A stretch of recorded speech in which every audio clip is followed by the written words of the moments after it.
Hey boo, my recent video on persisting and surrendering brought this comment from a viewer, and as you'll see, it's a concern that surfaces for pretty much everyone who studies the law of assumption. And I'll drop a link to that video in the description box below. Here's the relevant portion of what they wrote. Quote, "How do I persist and let go at the same time? I have done the work. I have imagined and felt the relaxation of my wonderful relationship, ... But what do I do when it doesn't show up in the 3D in a reasonable amount of time?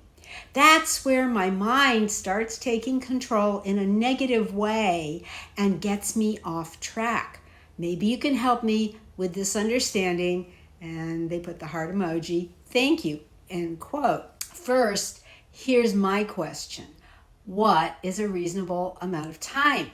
Why allow an arbitrary time segment give you a reason to doubt that you are God as the operant power and that your awareness of being is God? Now, time in terms of a segment of time or a reasonable amount of time is going to be different for everybody. We know that a desire can be imagined and reveal itself to you in the blink of an eye, as Neville Goddard said.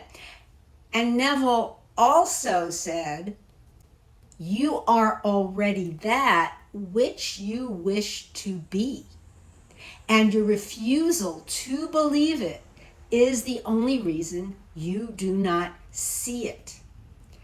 So the person who wrote was talking about imagining a relaxed quality of relationship.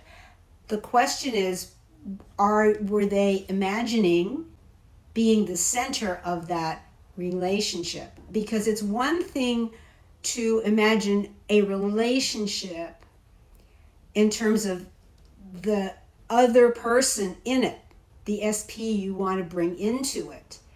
But it's another to make it entirely around you being the one who is loved and cherished and maybe even spoiled and pampered by your beloved.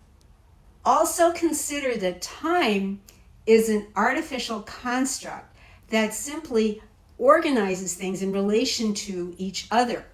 We think of 9 to 5 essentially as the workday. We think of summer being when there's no school.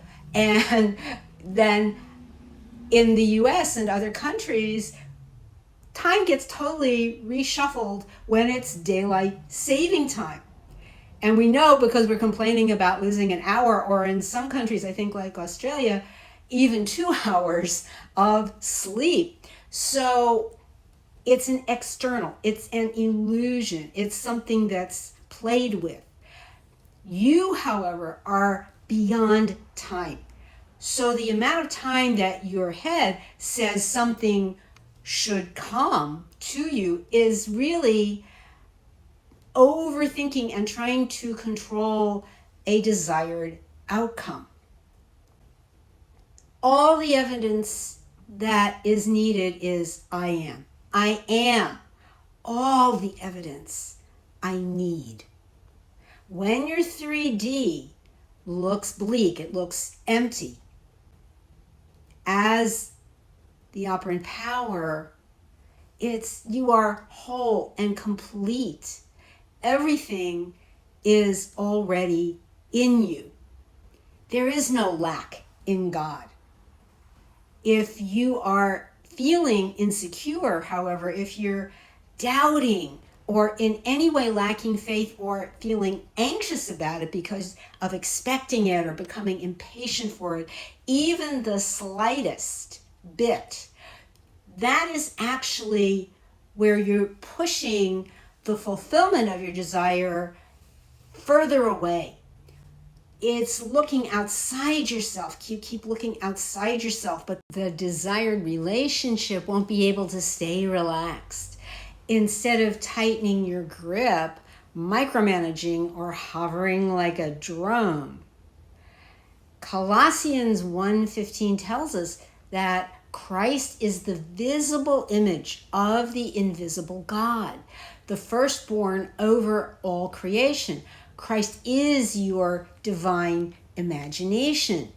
It's never about just thinking about the fulfillment of your desire, like it's an Amazon delivery that you're tracking, or like when you were a kid on a long car ride. Are we there yet? You want to be able to settle into being the one possessing it, really embodying the feeling, the sensation of having it now, not reacting to anything outside that would say otherwise to you. One of Neville Goddard's classic stories is about how he manifested first class passage on a steamship going to Barbados. He wanted to visit his family there and bring along his wife and his child. And he'd already bought a third class ticket, but when he tells that to his teacher Abdullah, the Ethiopian rabbi, Abdullah gets really annoyed and says, "You went first class to Barbados." Then Abdullah storms off into his study and slams the door on Neville. Neville then decides he's going to slay it this time, and does he ever? He imagines he already had traveled to Barbados with his wife and child and was already heading back to New York City on the luxury ship, already feeling wistful, already missing his folks. Then when he actually goes back to the ticket office, there is a first class tickets available, and they bump him up. Neville had been settling for less by accepting third class, and when he fully opens his imagination to claim and possess what he knows he deserves to have, first class, it's right there waiting for him. It had been there all along, but he had not been ready to see it. And that's why he talks about it's only your refusal to see it that prevents you from being that which you wish to be, or from having that, because Course in Miracles says it. Being and having are the same. And this is a perfect example of that. Now, how does that relate to your SP? It's exactly the same, whether it's the SP or a better JOB or whatever else. Drop the idea of time.